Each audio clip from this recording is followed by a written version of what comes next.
It was past midnight when Malik Turner, a black single dad on his way back from a double shift, spotted something no father should ever see on an empty rural road: a police cruiser crushed against a tree, and a young female officer crawling out of it, barely alive. Her hands were shaking. Her voice was fading. But Malik froze for a different reason. She wasn't just dying. She was trying to warn him. "Don't come closer," she whispered, blood soaking through her vest. "They're still here." A crack echoed from the tree line, a flash of metal. Malik's instincts, buried for years, ignited instantly. Because he wasn't always a warehouse loader. Before the divorce, before the custody battle, before life humbled him, he was something else. Something the world wasn't supposed to know. And from the way her wound was sliced clean, too precise for an accident, he recognized exactly who had done it. As he knelt beside her, pressing on the wound to keep her alive, her terrified eyes widened at his steady hands. "Who are you?" she gasped. Malik didn't answer. Because if he did, everything he'd spent years hiding from the police, from his neighborhood, from his own son, would come crashing back. Another crack echoed. Branches snapped. Someone was approaching. Malik looked down at the bleeding officer, then toward the darkness closing in on them. He had seconds to choose between the life he rebuilt and the man he swore he'd never be again. And what he did next stunned the entire police force. 3 hours before that empty road and the dying cop, Malik Turner was just a tired black dad in a cluttered kitchen, doing what he'd done every night since the divorce, cleaning up somebody else's mess and pretending he wasn't exhausted. The apartment was small, the kind of place where the walls remembered every argument. A single lamp over the sink cast a soft yellow glow on a sink full of dishes, a stack of late bills, and a half-finished science project made out of cardboard and hope. "Dad, you forgot the stars." His 12-year-old son, Jaden, stood at the table in an oversized hoodie, eyebrows raised. The foam solar system between them looked like it had survived actual space debris. Malik blinked, then rubbed his eyes. "Man, I didn't forget," he lied. "I was just testing you." Jaden smirked. "You're a terrible liar." "Yeah, well, you're still failing astronomy if we don't glue these on," Malik shot back, grabbing the glittery foam stars from the box.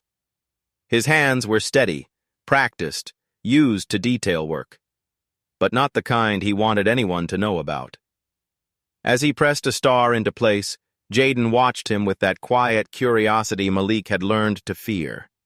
Sooner or later, every kid started asking who their father really was, and why grown-ups only told half the truth. "Dad?" Jaden's tone shifted, more serious now. "Are you working both shifts again?" Malik didn't look up. "Yeah, warehouse is short-staffed. I'll be back late, same as usual." Jaden fiddled with a tube of glue. "Mom says you don't have to take every shift they offer you."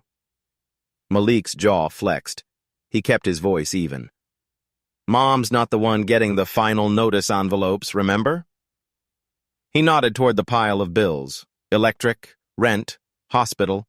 The last one always hit the hardest. Jaden's asthma hadn't cared that his parents were separated. "But you promised you'd come to my game on Saturday," Jaden insisted. That thin tremor in his voice Malik recognized too well. Hope fighting with disappointment. "I will," Malik said, too quickly. "I swear, Jay. I'm just stacking a few extra hours this week so we're not playing flashlight tag when the lights get cut." Jaden looked at him for a long second, then, softly, "You always say you'll be there." The words lodged in Malik's chest like shrapnel. Because they weren't a lie, not really.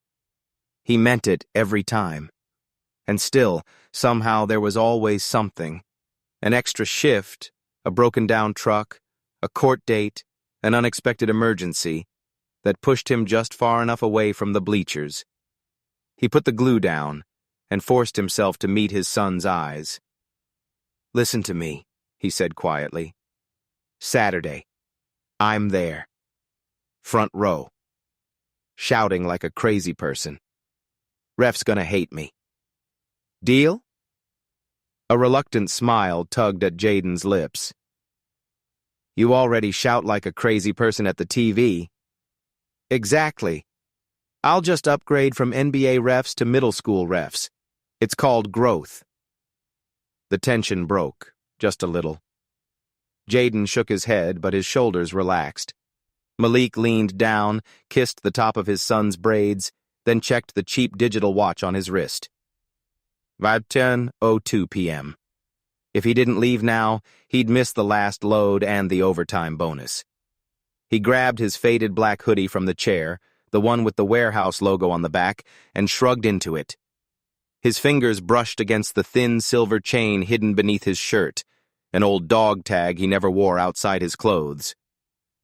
Lock the door behind me, he said automatically. Bolt, chain, the whole thing. Text me if you need anything, and keep the inhaler by your bed. Jaden rolled his eyes. I'm not 5, Dad. Yeah, but you're mine. That's worse. He checked his son one last time, eyes clear, chest steady, no wheeze, and then forced himself toward the door. Every step away always felt like he was choosing money over time and losing both. As he pulled the door open, Jaden called out, Dad? Malik paused. Yeah? Be careful. Cops have been everywhere this week. Mom said there was some raid or something. His spine tightened for a split second. News always traveled faster in neighborhoods like theirs. Car radios, corner stone, or gossip whispers about new units and new faces in unmarked cars. Don't worry about them, Malik said, masking the flicker of unease. They got bigger problems than a broke dude in a busted pickup. Still, Jaden said, just come home, okay? That one he answered without hesitation. I'm coming home. He shut the door gently, listening for the click of the locks sliding into place. Only when he heard the chain did he exhale and head down the dim stairwell, past peeling paint and the smell of somebody's late-night cooking. Outside, the air was cold, damp with the promise of rain. Streetlights buzzed overhead, casting orange halos on the cracked sidewalk. His pickup truck waited at the curb. Rust spots, mismatched door, one headlight slightly fogged. It had more miles than he liked to admit, but it still started when he turned the key. The warehouse run should have been routine. Out to the distribution center by the highway, load up, drop off at 2 convenience stores outside town, back by 2 a.m. He knew the route, knew which gas station had working pumps and which back roads shaved off 10 minutes. What he didn't plan on was the dispatcher crackling through his phone as he backed out. Turner, you good with taking the Ridgeway route? Construction on the main stretch again? Ridgeway. The old 2-lane road that cut through miles of woods and nothing. No houses, no cameras, no cell service in the deep parts. Malik hesitated, knuckles tightening on the steering wheel. He'd driven it before. At night, it always felt like the world ended 2 miles in. Yeah, he said finally. I'll take it. Overtime paid extra for undesirable routes. The word stung. He'd felt undesirable his whole life. Wrong color, wrong neighborhood, wrong past. Might as well let it pay something. He pulled onto the main road, city lights shrinking in his rear view. The radio mumbled some late-night talk show nonsense, but he turned it down. He preferred the silence. In silence, he could almost believe the past didn't exist. Almost. By the time he hit the turnoff for Ridgeway, the sky had opened up. Rain hammered the windshield in hard, slanting sheets, wipers barely keeping up. Trees loomed on both sides of the narrow road, branches reaching overhead like dark fingers. This is dumb, he muttered, leaning forward, eyes narrowed. Take the bonus, Malik. What could go wrong, Malik? Then he saw it. At first, just a stuttering glow through the rain. Red, blue, flickering weakly in the distance. A patrol car, stopped sideways, half visible through the curtain of water. His foot eased off the gas, his chest tightened. Every instinct screamed the same thing his son had just whispered hours earlier. Be careful. Cops have been everywhere this week. He could have kept driving. A sane man would have. A black man, alone on a dark road with a crashed police car? Every story he'd ever heard said that ended one way. But Malik Turner was cursed with two things no system had managed to break: a conscience and a set of skills he'd sworn never to use again. He pulled over, put the truck in park, and stepped out into the rain. The rain hit him like a wall the moment he stepped out. Cold, punishing, relentless. It soaked through his hoodie in seconds, dripping off his eyelashes as he shielded his eyes and moved closer to the flickering lights. The police cruiser was barely recognizable.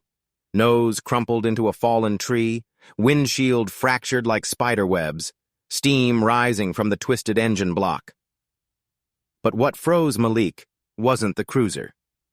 It was the smear of blood on the wet asphalt leading away from it. A trail, fresh. He followed it with his flashlight, breath tightening as the beam caught a shape collapsing near the edge of the ditch. A young woman in uniform, late 20s maybe, short braids plastered to her cheeks, vest torn open, one hand pressed weakly against her abdomen. Her radio was cracked, her badge hung crooked from her chest. Rainwater ran pink where it hit her wound. Hey, don't move, Malik said, dropping to his knees beside her. His voice was calm. Too calm. It surprised even him. Her eyes fluttered open, wide, glassy, terrified. You can't be here, she whispered, voice raw. They're still around. Malik scanned the tree line automatically. Dark, silent, no movement. But his gut twisted. She wasn't delirious. Her fear wasn't confusion. It was memory. What happened? He asked. She tried to speak, coughed blood, winced. Malik leaned closer, steadying her head with one hand, checking her pulse with the other. Weak, fading. And the wound. God, the wound wasn't from the crash. It was a clean slash just under the vest line. Too precise, too intentional. They ran me off the road, she gasped. 2 SUVs, no plates, masked men, military gear. I called backup. No one came. Her breathing hitched. Had a suspect earlier. He knew my name. Malik's stomach dropped. This wasn't an accident. This was an execution that failed halfway. What's your name? He asked, trying to keep her talking, keep her conscious. Officer Riley, Maya Riley. Her voice trembled. Please, you need to leave. If they see you... I'm not leaving you, Malik said sharply. She blinked in confusion, like no one had ever said that to her on a roadside before. Then her eyes drifted toward Malik's hands. Steady, exact, already checking her wound without hesitation. You're not just some driver, she whispered. Malik didn't answer. Not yet. Instead, he unzipped his hoodie and pressed it tight over the gash, applying pressure. She groaned in pain. I know it hurts, he said. Stay with me. You don't flinch, she whispered. Rain ran into her mouth. Why don't you flinch? Because he had seen worse. Because he had heard the same sound, wet lung, collapsing breath, on dust, and erodes continents away. Because the last time a woman in uniform bled in front of him, he couldn't save her. But he didn't tell Officer Riley any of that. Can you move your legs? He asked. She tried. The pain made her gasp. Yes, but dizzy. vision's going dark. Not good. She was slipping into shock. Malik reached for his pocket out of instinct, to grab the medical kit he hadn't carried in years. But it wasn't there. It was in the truck, a mile back, under the seat where he hoped he'd never have to touch it again. He cursed under his breath. Okay, I'm going to carry you to my truck. I've got equipment there. I can stabilize you until help comes. No, no, she whispered harshly. You don't understand. They were waiting for backup. They wanted whoever showed up next. Malik froze. He wasn't backup. But he looked like it. Dark hoodie, flashlight, walking toward the lights. Easy silhouette to mistake for another officer. How long? Malik asked. How long since they left? Her eyes rolled weakly. 5, maybe 10 minutes. Close. Too close. Lightning flashed, bathing the tree line in white for a split second. And that's when Malik saw it, just on the ridge, half obscured by the brush. A figure. Tall. Still. Watching them. His heart kicked hard. Not out of fear, out of memory.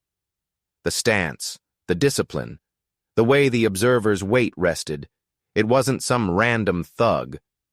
This was trained, professional. Maya's trembling hand found Malik's wrist. Please, she whispered. If they realize I'm alive, they'll finish the job. And you. Malik swallowed. A father should have walked away. A man with a record should have run. But something in him, something old, buried, disciplined, locked into place. His mind quieted, his pulse steadied, his vision sharpened. He wasn't in Ridgeway Forest anymore. He was somewhere else, somewhere he'd promised never to return.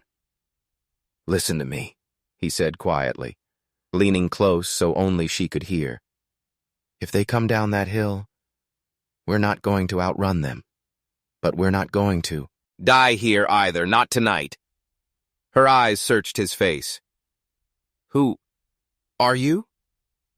Malik slowly pressed her hand away from his wrist so he could reach for something under his shirt, something he hadn't shown anyone in years.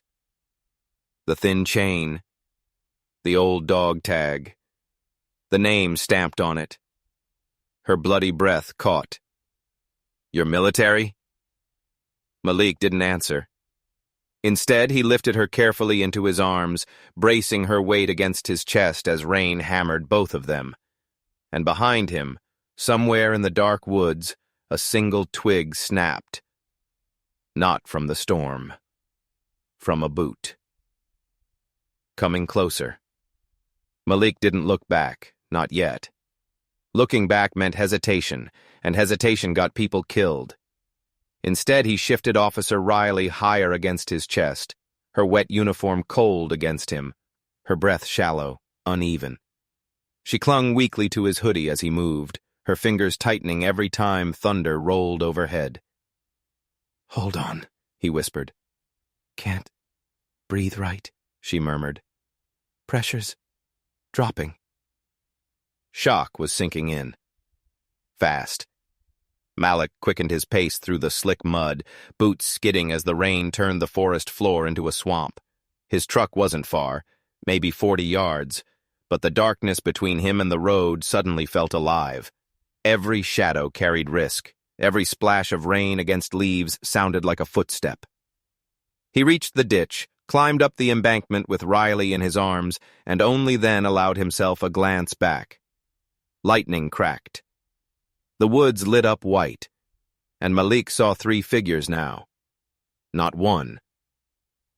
3. All standing perfectly still in a triangular formation. All watching him. His heartbeat didn't spike. His breath didn't rag. Instead, everything in his brain went silent, like a switch flipping. Target tracking. Distance estimation. Weapon prediction. Cover analysis. Instincts he hated, instincts he buried, instincts he needed. Malik, Riley whispered against his shoulder. Are they? Yes, he said. They're coming. A second flash, shorter, dimmer, came from their direction. Not lightning. A scope glint. They had rifles, and they were waiting for a clean shot. He dropped low immediately, shielding Riley with his body, and moved along the ditch line instead of the open shoulder. His truck came into view through the rain, a dark, battered shape that had never looked so much like salvation. "Stay awake," he whispered. "Tell me something. Anything." "My badge number," she murmured, breath catching. 1432. "Good," he said. "Keep talking." Why are they after me?" she breathed. He didn't answer. Not because he didn't know. He knew exactly why. But because saying it out loud would fracture the last thread of composure she had. He reached the truck, yanked open the passenger door with one hand and lowered her onto the seat as gently as he could. She winced, gripping the doorframe. "Where's your radio?" he asked. "Gone. They smashed it." He cursed under his breath and reached under the seat, ripping open the latch of an old metal case. Inside, neatly packed despite years of dust, were supplies no warehouse worker should have owned. Tourniquets, hemostatic gauze, pressure bandages, a chest seal, and a compact trauma kit marked in faded black marker, MT, field use only. Riley's eyes widened. You weren't kidding." Malik pulled off his soaked hoodie, tossed it aside, and tore open a pack of gauze. "I don't joke about bleeding out." He peeled back the soggy makeshift pressure wrap he'd made from his hoodie. Blood surged again, darker than before. Without hesitation, he pressed the gauze deep into the wound. Riley gasped, nearly biting through her lip. "I know," he muttered. "I know. Stay with me." "What? Branch?" she breathed. Malik didn't look up. "Not important." "It feels important." He secured the trauma bandage tight, layered with a second wrap to slow the internal seepage. Riley's breathing eased by a fraction, but only a fraction. She was still in danger, and then, a metallic click. Too close. Malik reacted before he consciously registered the sound. He slammed the truck door shut and dove into the driver's seat, locking all doors in one motion. Rain hammered the roof. Riley blinked, dazed. What was that?" "Safety being disengaged," Malik said, eyes scanning the mirrors. "About 15 yards out." She swallowed. "How do you—" A thud hit the truck bed. Riley flinched. "They're on the truck!" Malik's grip tightened on the steering wheel. This wasn't random violence. This was coordinated, organized. They had waited for backup, eliminated her car, ensured no radio signal, and positioned themselves for a clean finish. This was an execution squad. Riley fought to stay conscious. Why me? Malik didn't answer right away because he was staring through the side mirror, at the silhouette crouched on the truck bed, rifle slung, head tilted like he was studying Malik through the tinted glass. And in that still moment, Malik understood. They weren't here to kill Riley. Not anymore. They were here because someone told them she wasn't alone anymore. Someone told them. A man stopped. A black male. Early 40s, athletic build, unknown identity, unknown threat level. But one detail mattered more than all the others. He carried her correctly. He treated her correctly. He moved like someone trained. He moved like someone dangerous. The silhouette shifted, recognition in its posture, almost respectful. "They know who I am," Malik whispered. Riley's eyes fluttered. Who are you? Before Malik could answer, another sound sliced through the storm. A deep, low rumble rolling toward them from far down the road. Engine. Heavy. Fast. Malik's pulse finally kicked. Because he recognized that sound too. It wasn't police backup. And it wasn't random traffic. Someone else was coming. And whoever it was, the men in the woods reacted instantly, sliding off the truck bed like they had just been given new orders. Riley trembled. Malik, what's happening? Malik exhaled, slow and controlled, as headlights cut through the rain behind them. This road wasn't an accident. This night wasn't an accident. And Malik Turner was no longer a bystander. He was the target. The headlights grew larger in the rearview mirror. Too bright, too steady, too controlled. Not a swaying pickup, not a nervous civilian. Whoever was driving knew exactly how to approach a target without rushing or hesitating. Malik's fingers drummed once against the steering wheel. A tiny, controlled movement. The kind he used to do while calculating distances, wind direction, escape routes. Behind him, the silhouettes slipped back into the trees, melting into the darkness as if they'd trained for this moment. They weren't fleeing. They were repositioning. Malik, Officer Riley's voice was thin. Is that backup? No, he said immediately. How do you know? Police approach with sirens. Even if they're being cautious, you'd see light bars. He nodded at the mirror. That's a tactical approach, non-police. She swallowed, her pulse fluttering under the trauma bandage. Then who? Malik didn't answer because he didn't know yet, and that terrified him more than anything. The vehicle, a matte black SUV with no front plate, rolled to a stop about 20 feet behind them. Not close enough to ram, not far enough to lose sight. The driver didn't step out, didn't turn off the engine, just sat there, engine humming like a warning. Malik, Riley whispered, panic rising. If they came back for me, I'm dead. You shouldn't be here. You're not dying, he said simply. Not tonight. Why do you keep saying that? Because last time he hadn't said it in time. Because his wife had bled out on cold pavement while he tried to keep her awake. Because he had sworn, never again. But he didn't tell Riley that.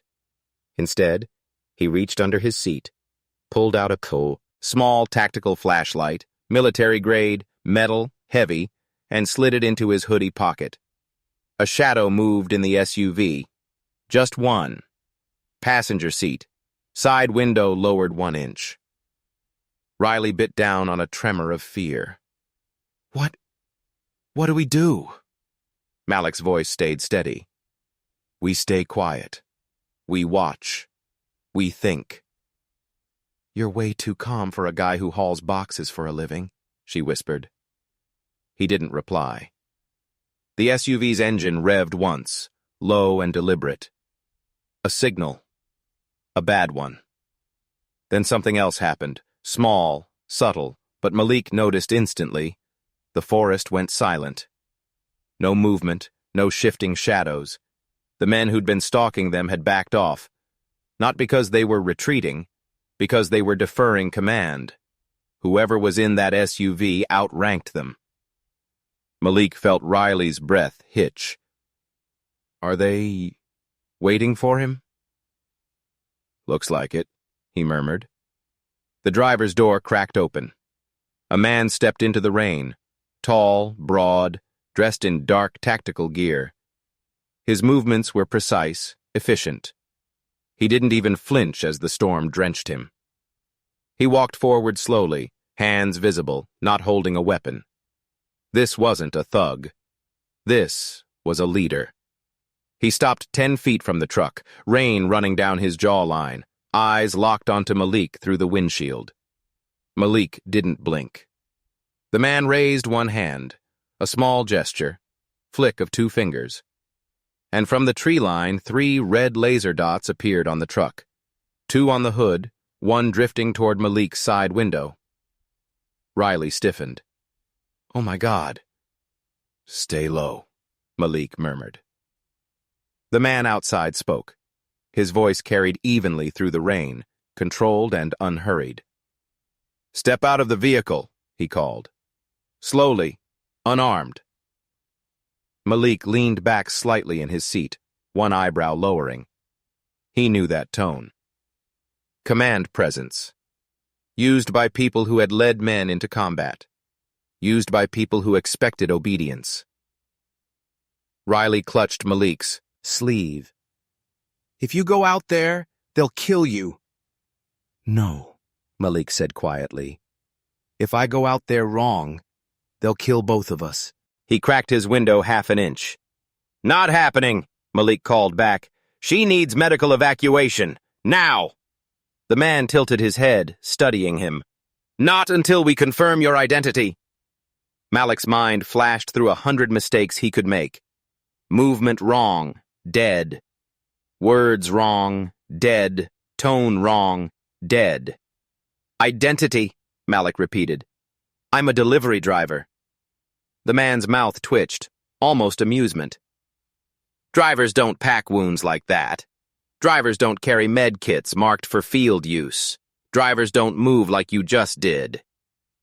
Riley blinked at Malik, realization dawning. The man stepped 1 foot closer. "You're one of us," he said. "Or you used to be." Malik's jaw tightened. "I'm nothing to you." "Then step out," the man replied calmly. Before Malik could answer, Riley's hand slipped from his sleeve. Blood loss, consciousness fading. "Malik," she whispered, "I can't breathe." He looked at her, pale lips, rapid pulse, skin clammy. She didn't have 10 minutes. He didn't have 5. He inhaled once, slow and controlled, a breath he hadn't taken in years, the kind taken before stepping into something that could not be undone. Then he unlocked the truck. Riley's eyes widened weakly. "No, don't." Malik looked at her, voice low. "Trust me." He stepped out into the rain. The 3 laser dots immediately moved, 1 to his chest, 1 to his forehead, 1 to the center of his throat. He raised both hands slowly. The man in tactical gear watched him with interest, not hostility. "You couldn't stay hidden forever, soldier." He took 1 step closer. "Tell me your real name." Malik's expression hardened. "No," he said, "but I know yours now." Lightning cracked overhead, illuminating both men face to face.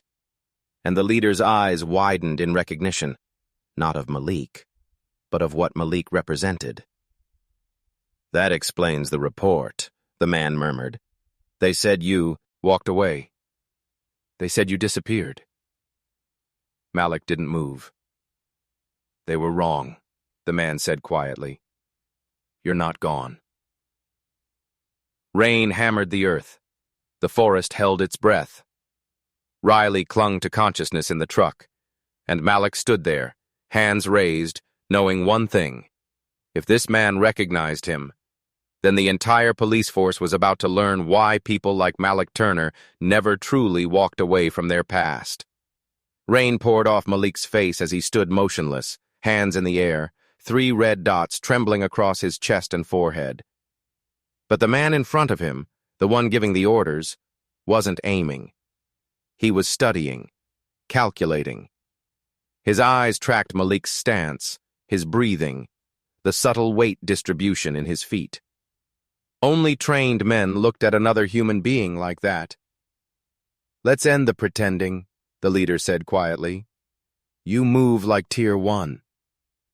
Malik's jaw flexed. "I move like a man holding a dying cop in his truck." "That's it." The leader took another step forward. "If that's all you are, why did my men report you before you even reached the wreck?" Malik's pulse stilled, Report me. The man nodded once. They saw you take the Ridgeway turnoff 40 minutes ago. Ridgeway. Malik replayed it. The radio call from dispatch, the sudden reroute, the construction excuse that hadn't made sense. He felt his stomach drop. Someone wanted him on this road. You didn't just stumble into this, the leader continued. We were told your truck would be here. We were told to observe, to verify. Verify what? Malik demanded. The man's gaze hardened. That the ghost we'd been tracking for 11 years still existed. Malik didn't blink, didn't show anything. But inside, something cold slid through his ribs. Ghost. A name he hadn't heard in over a decade. The one his unit whispered, never written, never spoken aloud because the missions attached to it didn't technically exist. You've got the wrong man, Malik said. The leader didn't argue. That was worse. He simply lifted his chin, studying Malik's face. You think hiding behind a warehouse job erases what you did? The leader asked. What you survived. Ghosts don't disappear. They wait. And who are you supposed to be? Malik asked. The man's lips curled faintly. Think of me as a recruiter. For what? Killing cops on back roads? The leader's eyes glinted. Collateral. She was digging where she shouldn't have been. Her department is compromised. Your wife's department was compromised. We remove liabilities. At that sentence, your wife, something inside Malik went absolutely still. She died in a crash, Malik said slowly. The leader tilted his head. Is that what you were told? Lightning tore the sky open. Riley, still conscious enough to hear, weakly lifted her head inside the truck, eyes wide, horrified. What are you saying? Malik asked, voice low, too low. I'm saying, the leader replied, your wife didn't die in an accident. She died because she made the same mistake Officer Riley made. She got too close to people she didn't understand. Malik's fists clenched despite himself. The laser dots tightened dangerously. The man didn't flinch. We were given orders to remove threats. Your wife became one. We carried out the assignment. Clean, efficient, standard protocol. Riley's breath caught, a broken sound. Malik didn't speak. He couldn't. The world shrank to a pinpoint. Rain, breath, the man's voice. And when you disappeared, the leader continued, we assumed you had quit, but tonight proved otherwise. You haven't quit anything. Malik raised his head slowly, eyes devoid of emotion now. What do you want from me? The leader's voice softened. I want to offer you a place back. Our organization could use someone with your expertise. Tactical medical, close quarters judgment. You were one of the best. Malik stared at him, then let out a breath, quiet, almost a sigh. You murdered my wife, HRH, he said. The man shook his head. Orders were orders. And now you want me to work for you? Yes, because men like you don't choose peace. They pretend. But when the moment comes, instinct takes over. You saved that officer like you've saved dozens before. You never left the battlefield. You just changed the uniform. Malik's eyes shifted once, toward Riley in the truck. Barely breathing, barely alive, still fighting. The leader noticed. He chuckled. You care about her? You'll get over it. Come with us now. Abandon the truck. Leave her. We'll tie up the loose end. Malik slowly lowered his hands. The laser dots tightened. Don't, Riley rasped through the open window, voice thread thin. Malik, don't. Malik spoke softly, almost tenderly. You touched my wife. The leader frowned. What? You touched my wife, Malik repeated. You made her a target. His voice dropped to something colder than the rain. And now you came after a cop I'm trying to save. Lightning flashed. Thunder cracked. Malik moved. He didn't attack. He didn't run. He did something the leader didn't expect. He closed his eyes and said, very calmly, "You want the ghost?" When he opened them again, they were nothing like the man who packed boxes at a warehouse. "They're coming," he said softly. "And when they get here, the entire police force will know exactly who you tried to recruit." The leader's expression finally broke. Confusion, then realization, then fear. Because a sound was rising behind them, one the leader had ignored. Sirens. Not one. Multiple. Fast. Converging. Someone had called them. But not Riley. Not Malik. Someone else. The leader whipped his head toward the woods. "Fall back! Now!" But it was too late. The forest exploded with blue and red, officers shouting, floodlights igniting the darkness.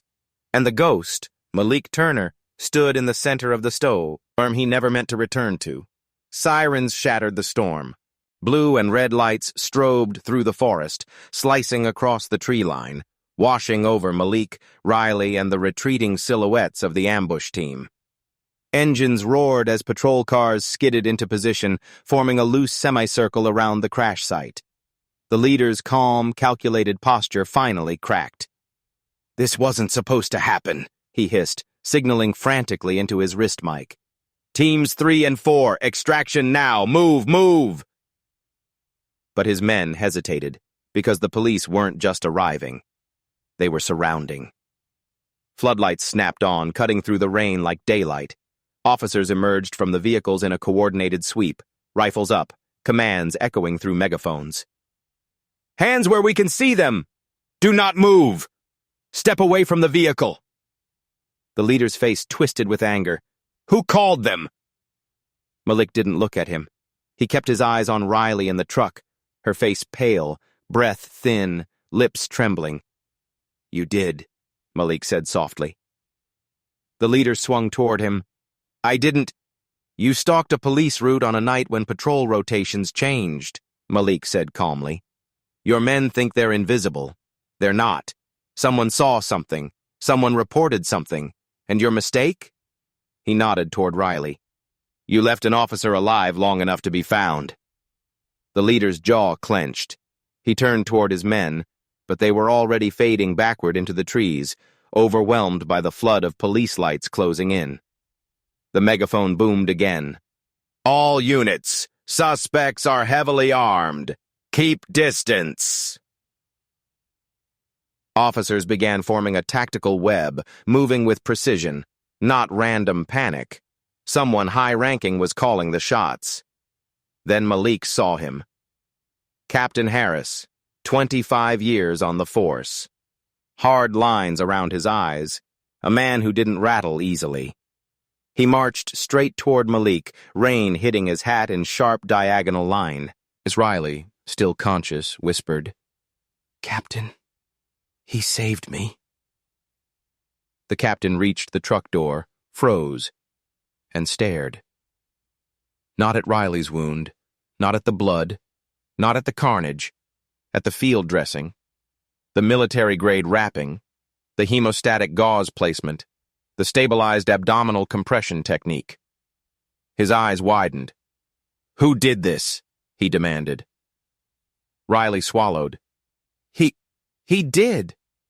Captain Harris turned to Malik, really looked at him for the first time, and the recognition wasn't immediate. It was gradual, uneasy, like he was seeing a man whose face he should have known but didn't. "Who are you?" asked the captain. The leader behind Malik scoffed. "Ask him his old name. He won't say it. His kind never do." Malik stayed silent. Riley struggled to speak. "Captain, if he didn't show up, I'd be dead." The captain wasn't listening to her anymore. He was staring at Malik's hands, steady, unshaking, as if the gunfire and shouting meant nothing. Then Harris noticed something else, the chain around Malik's neck.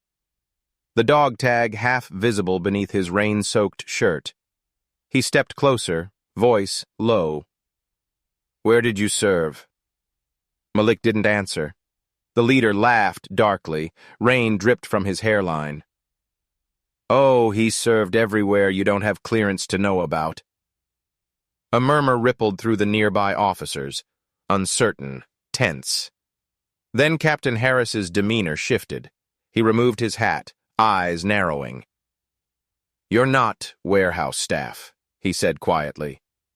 And you're not just a good Samaritan. Malik finally spoke. She needs a medevac, now. Harris blinked. Malik's tone wasn't a request. It was an order. A battlefield order. Reflexively authoritative. The kind men only used after years of giving commands in life-or-death situations. Paramedics rushed in at Harris's signal. Riley weakly grabbed Malik's wrist as they loaded her onto a stretcher. Don't let them too, AQ. I'm not going anywhere. Then everything erupted at once. A shot cracked from the woods. Officers ducked. Floodlights flared, and the leader lunged toward the trees. Hold your fire! Harris shouted. Do not hit the officer! The ambush team opened suppressive fire, but the police were no longer the ones scrambling. They moved like they had been briefed, like someone had given them a layout of enemy positions they should have never known. Because Malik, without realizing it, had given subtle cues. A glance here, a shift in stance there, a correction in vector, enough for a trained commander like Harris to deduce. Harris looked at Malik again, this time with something close to disbelief. You're giving signals, he said. Positioning, tactical cues. Who trained you? Malik didn't answer. But the leader did. He shouted across the clearing, voice dripping with contempt. Tell them who you are, ghost! Every officer froze. Even the gunfire slowed. Captain Harris stared at Malik like he'd just heard a myth spoken out loud. Police scanners, federal briefings, whispered stories, all referenced a code name like that. A code name attached to operations that had been stamped classified, redacted, buried. Malik's expression didn't change.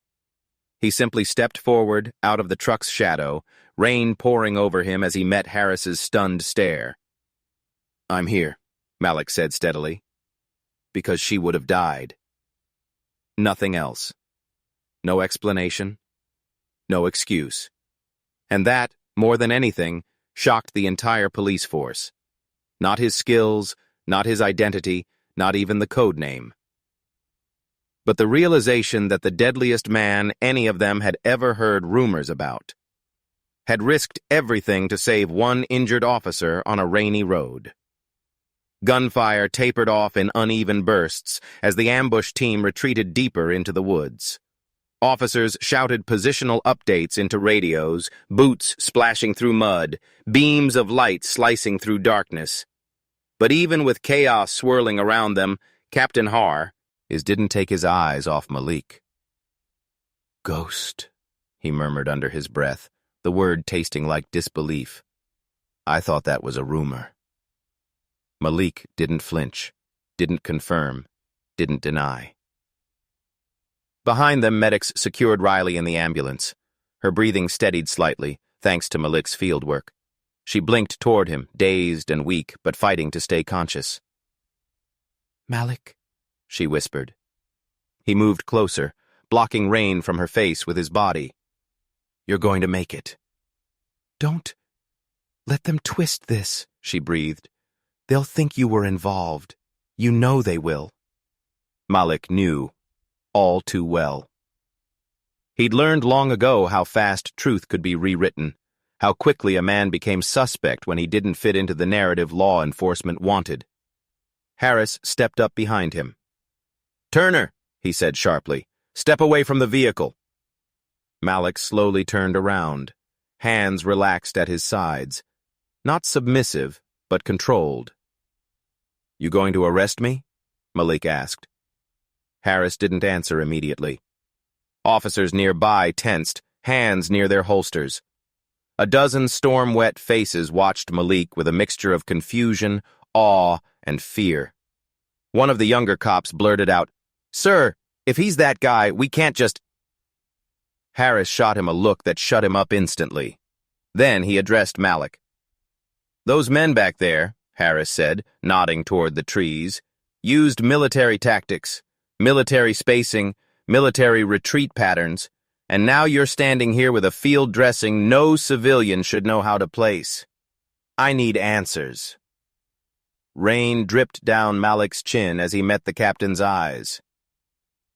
You have a problem inside your department, Malik said quietly. The same problem my wife died for. A murmur rippled through the officers. Harris stiffened. Your wife? Malik stepped forward, just enough for Harris to see the truth in his expression. There was no accident, Malik saw. She was killed. The same organization came for Officer Riley tonight. Harris shook his head slowly. No. Sarah Turner's case was closed. There was nothing, because someone inside your own house buried the trail. The words hit like a blow. Officers exchanged glances, shocked, defensive, unsure whose integrity was being questioned. A few stepped slightly away from others, subconsciously marking out who they did or didn't trust. Harris's cheeks tightened, jaw trembling with a mix of anger and guilt. If you have proof, Harris said, you bring it to me. I just did, Malik replied. They told me tonight. Harris blinked. Once, hard, like he was swallowing something bitter. Lightning cracked overhead, thunder rolling like the echo of a truth too big to contain. Behind them, another cruiser arrived at high speed, tires skidding on wet gravel. A man in a suit stepped out even before the engine shut off. Clean, pressed coat. Federal-grade body language. Someone who didn't drive at night unless something serious was unfolding. Oh, great, one officer muttered. Internal affairs. No, Harris said grimly. Worse. The suited man approached, scanning the scene with clinical detachment. His gaze landed on Riley being loaded into the ambulance, then on Malik, then on the bullet casings scattered across the mud. He exhaled sharply. Mr. Turner, he said. Or should I say, Sergeant Turner. Malik didn't move. Federal records flagged your name the moment a 911 call came from this location, the man continued. Your presence here is unexpected. Not as unexpected as those men, Malik said. The agent's jaw ticked. Yes, we're aware of them, but they're not our priority. Then your priorities are wrong, Malik shot back. For a second, a brief, dangerous second, Harris looked like he agreed. The agent clasped his hands behind his back. We're taking over this scene. Harris snapped, The hell you are. One of my officers was attacked. And one of your civilians interfered in an active threat operation, the agent butt in, motioning toward Malik. That triggered a wave of outrage among the officers. He saved her life! He did more than any of us could have. He wasn't interfering, he was stopping them. And then, a voice came from the ambulance, faint but sharp. Don't touch him. Riley, barely conscious, forced her head up. If he hadn't shown up, I'd be dead. If he hadn't worked my wound, I'd be gone. And if you take him, you'll lose the only person who understands who attacked me. Every officer froze. Every single one. Because the rookie cop who barely had 2 years on the force had just publicly called Malik the most valuable asset on the scene. The agent stared at Riley like she was an inconvenience. Harris stared at Malik like he'd just realized the department owed him something enormous. And the rest of the officers? They stared at Malik like he wasn't a suspect. Like he wasn't a threat. Like he was something they didn't expect. One of the only men who knew why the cartel had reached inside their department and how to stop it. The shock on their faces wasn't fear anymore. It was recognition, respect, and something deeper, hope. The rain softened, but the tension thickened, so heavy it felt like the forest itself was holding its breath. Officer Riley's words still hung in the air, trembling but undeniable. Her voice alone had shifted the entire energy of the scene. Captain Harris stepped closer to the ambulance door, eyes locked on her. "Officer Riley, can you identify who attacked you?" Riley swallowed hard. 3 men. Military posture. Tactical formation. They moved like they'd trained together for years. She winced, easing her head back. "But the leader, he said something about Malik." Malik stiffened. The agent's head snapped toward him. "What did he say?" Harris asked. Riley fought to stay conscious. He called Malik a ghost." Ipple ran through the officers again, this time louder, more visceral. Some exchanged wide-eyed looks. One muttered under his breath, "No way, that's a myth. A ghost isn't real." Harris didn't say anything. He just stared at Malik like the puzzle pieces he'd ignored for years were finally clicking into place. Malik's calm under fire, his tactical movements, his refusal to explain anything. But the federal agent stepped forward with cold irritation. "Officer Riley is heavily medicated. Her perception is compromised. Let's not take vague statements as fact." Riley's eyes snapped open with surprising force. "I'm not confused," she rasped. "And you know that." That shook the agent. Just for a second, just long enough for everyone to see it. Malik stepped forward, slowly, deliberately. Why is a federal agent arriving before your own crime scene techs? No one else had caught that. But now they all noticed. The agent's vehicle was the first non-police car to appear. Too fast, too informed, too convenient. The agent adjusted his coat, eyes narrowing.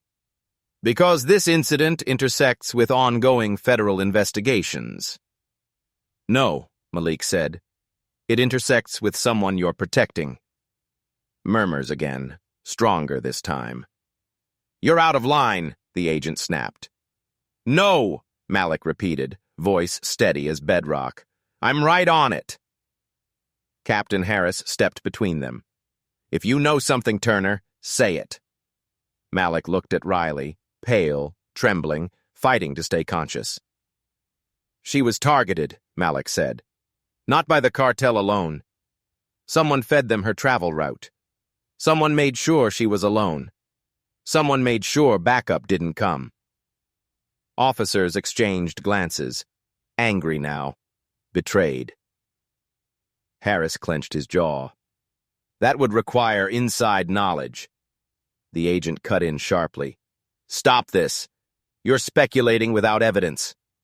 Malik's eyes locked onto his. "No, I'm naming what you're trying to bury." The agent froze. And that was all the confirmation the officers needed. Harris's voice lowered dangerously. "Agent Coleman, why does this man know more about tonight than we do?" Coleman lifted his chin. "Because Mr. Turner is a liability." Malik didn't move, didn't blink. "I was never your liability. I was your mistake." Coleman bristled. "You abandoned a federal program?" "I abandoned a kill list," Malik corrected. "One your agency never admitted existed." Officers stiffened. Harris's face darkened. Riley whispered, "Kill list?" Malik's eyes softened just slightly when they landed on her. "You weren't the first," he said. "My wife was." Thunder rumbled distantly, but the silence among the police was louder than the sky. Harris's hand trembled as it rose toward his mouth, like he was holding back a curse. "Turner, are you saying the same organization that hit Riley murdered your wife?" "Not murdered." Malik's voice flattened. Executed.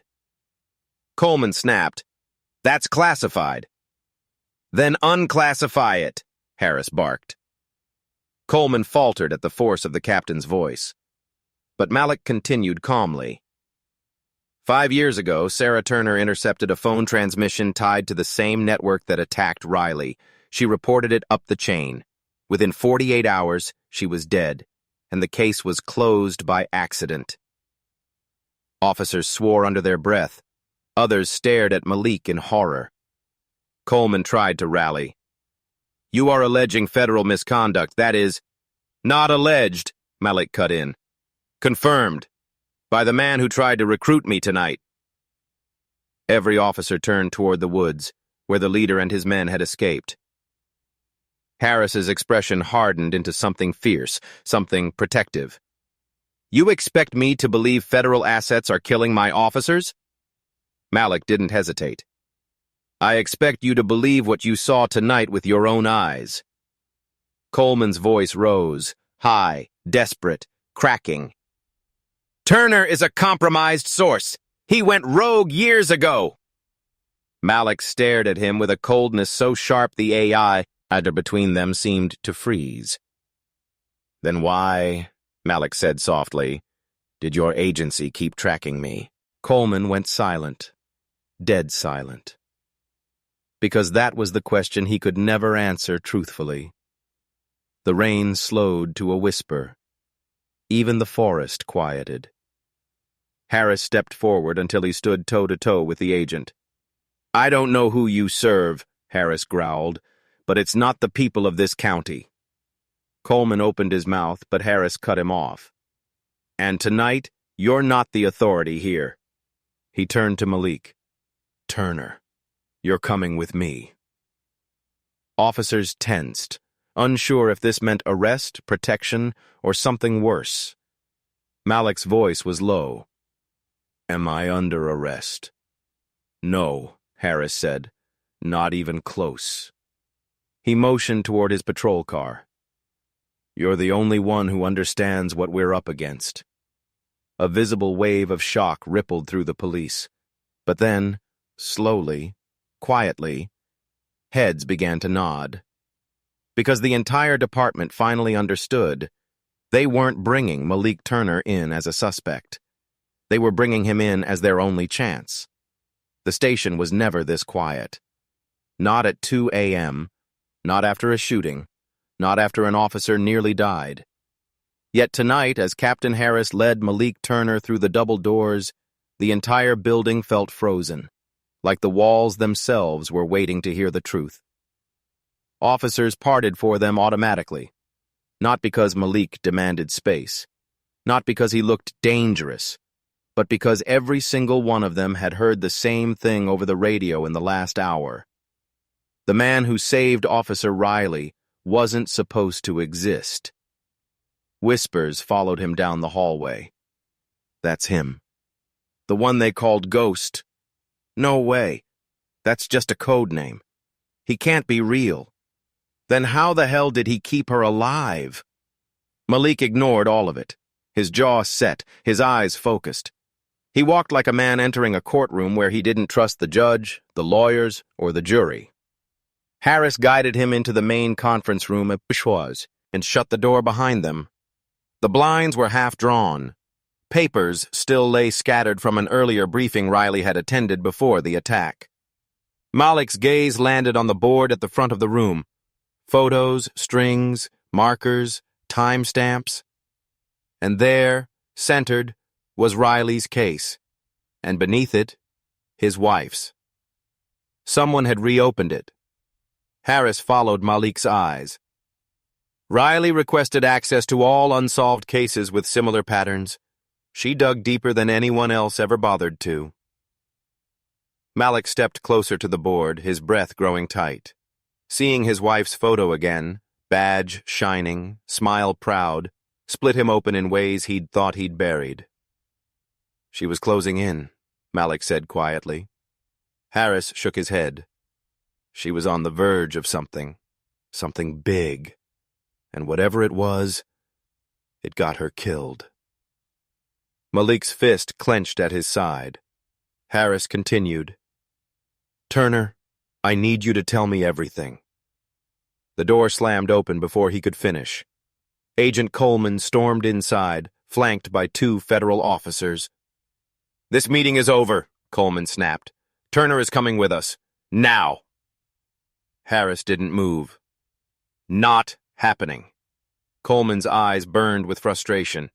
You are impeding a federal directive. You're impeding my homicide investigation. Your homicide investigation concerns classified operations. Malik stepped between them before Harris could react. Why was I flagged the moment the 911 call came through? He asked. Coleman stiffened. Protocol. Why were your men already mobilized on Ridgeway before backup was even dispatched? No answer. Why did they try to recruit me? Coleman swallowed hard. And why, Malik finished, voice razor-edge calm, did they admit killing my wife? Harris's breath caught. Coleman's face went pale, and the 2 federal agents behind him shifted subtly, like they weren't sure which side of the line they stood on anymore. You're misinterpreting combat statements, Coleman said thinly. Your wife's death was ruled accidental because it was accidental. Officer Riley is delusional from blood loss. And you, Turner, are not competent to assess. Malik grabbed the edge of the table and slammed a stack of files onto the surface so hard the blinds rattled. Everyone jumped. These, Malik said, voice low, are the transmissions Sarah intercepted, the ones she forwarded to her supervisor, the ones that disappeared. Harris looked shocked. Where did you get those? I kept copies, Malik said, because she was scared. Because she knew someone inside her department was feeding intel to the wrong people. Coleman's voice rose. Those files were stolen. They were saved, Malik corrected, from men like you. Harris stared at Malik, then at Coleman. You knew, Harris whispered. You knew someone was passing intel that got my officer killed. You knew someone targeted Riley tonight, and you did nothing. Coleman snapped. We were containing a situation. You created one, Malik growled. The tension in the room reached a breaking point. And then, a voice crackled through the station intercom. Captain Harris, Officer Riley is awake. She's requesting Turner. She says it's urgent. The entire room froze. Harris turned to Malik. Go. Coleman stepped into Malik's path. He's not leaving this room. Malik's expression changed. Slowly, dangerously. Move, he said quietly. Coleman swallowed. You can't. Malik took one step closer. Even the federal agents stepped back. Harris opened the door. Turner, go see her. Whatever she has to say, we need it. Malik walked out, past Coleman, past every whispering officer, past the stunned stares. And in that moment, nobody saw him as a suspect. Nobody saw him as a criminal. Nobody saw him as a myth. They saw him as the man who could expose everything. The man who could blow apart the corruption hiding in their ranks. The man who could save them from a threat they didn't even know had infiltrated their department. The ghost was no longer a rumor. He was walking their halls. Riley lay in a dim hospital room, pale under the soft glow of the monitor light. Tubes snaked from her arms. The bandage around her abdomen rose and fell with each shallow breath. She looked small, too small for what she had survived. Malik stepped inside quietly. Her eyes fluttered open the second she sensed him. Told you. You'd come. He pulled a chair beside her. Riley, you shouldn't be talking. No, she whispered. I have to, before they shut me down. He froze. Who? She swallowed, pain tightening her voice. Internal affairs came. They told me to keep quiet. Told me the attack had complications. Then one of them leaned in and said the words you said they would. Don't mention the ghost. Malik clenched his jaw. They're trying to erase what happened. They're terrified you survived, he said. Riley's hand trembled as she reached for him. They'll come after you next. They already have. She closed her eyes, breath shaking. I figured out part of my case before the crash. Malik leaned in. What did you find? Someone inside our department, she whispered, was sending route information to the cartel. Every traffic stop, every drug handoff, every officer working nights. Name? I don't know. But she pointed weakly toward the side table.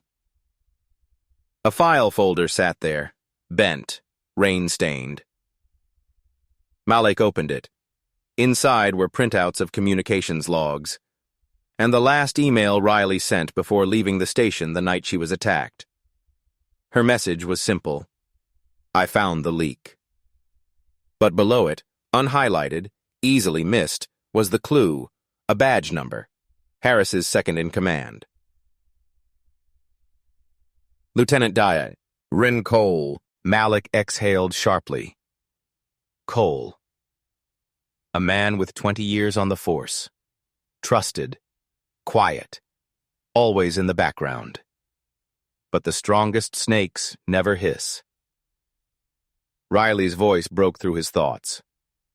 Cole was always first on scene for drug raids, always working nights, always pushing the narrative that your wife's case was an accident. Malik's breath cooled. They used him to bury Sarah, he said. And they used him to isolate you. Riley nodded weakly. He wanted you dead tonight, too. They all knew if you ever came back, everything would unravel. A long moment passed. Heavy. Trembling. Final. Then Riley whispered the truth Malik had carried for years without proof. Your wife didn't die because she made a mistake. She died because she found the truth. Something inside Malik finally broke. Not loudly, not violently. Quietly, like a man finally accepting a wound he'd hidden for too long. Before he could speak, the door opened. Captain Harris stood there. So did Cole. Officers filled the hallway behind them, silent, watching. Harris's face was tight, eyes burning with betrayal. He had heard everything. The radio in Riley's room was still on, every word transmitted straight to dispatch. Cole stepped forward, voice stiff. Captain, this is a misunderstanding. The officer is medicated. Riley's voice cracked across the room. Don't touch him. Cole's jaw clenched. Malik stood, file in hand. You fed her route. You fed my wife's route. You fed intel for years. Cole didn't blink. His expression didn't tremble. Instead, he let out a quiet breath, almost relieved. So the ghost finally knows. Harris snapped. Darren, tell me this isn't true. Cole looked at him with pity. You were too blinded by loyalty to see it. I've been cleaning your department for a decade, removing threats. Sarah Turner, the narcotics officer before her. Riley was next. A gasp rippled from the officers outside. Cole lifted his hands slowly, not in surrender but in mock compliance. Go ahead, he said softly to Malik. Tell them what you were. Tell them why you disappeared. Tell them how many operations you ran off the books. Malik didn't speak. He didn't need to. Harris stepped between them, voice cracking with fury. Darren Cole, you are under arrest for conspiracy, murder, obstruction, and treason against this badge. Officers surged forward, tackling Cole to the floor. He didn't fight. He smiled. A cold, satisfied smile. The kind a man wears when his downfall confirms everything he always feared was true. As they dragged him out, Riley whispered, It's over. Malik shook his head. No, It's beginning. Harris stepped forward, eyes meeting Malik's with a respect that carried weight. You saved her life, the captain said. You saved us all.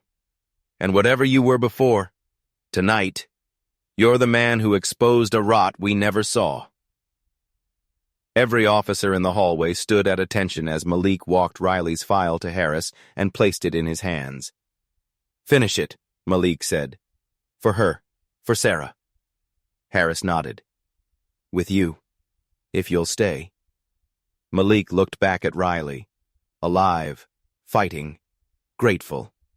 Then he looked at the officers, the same force that once treated him with suspicion, now watching him with awe, respect, and something more. Hope. Yeah, Malik said quietly. I'll stay. Riley exhaled in relief. And for the first time in years, Malik Turner walked out of a room not as a ghost, but as the man the entire police force now knew they desperately needed. If stories of courage and truth matter to you, subscribe for more powerful journeys like this one. And tell me in the comments, what would you have done in Malik's place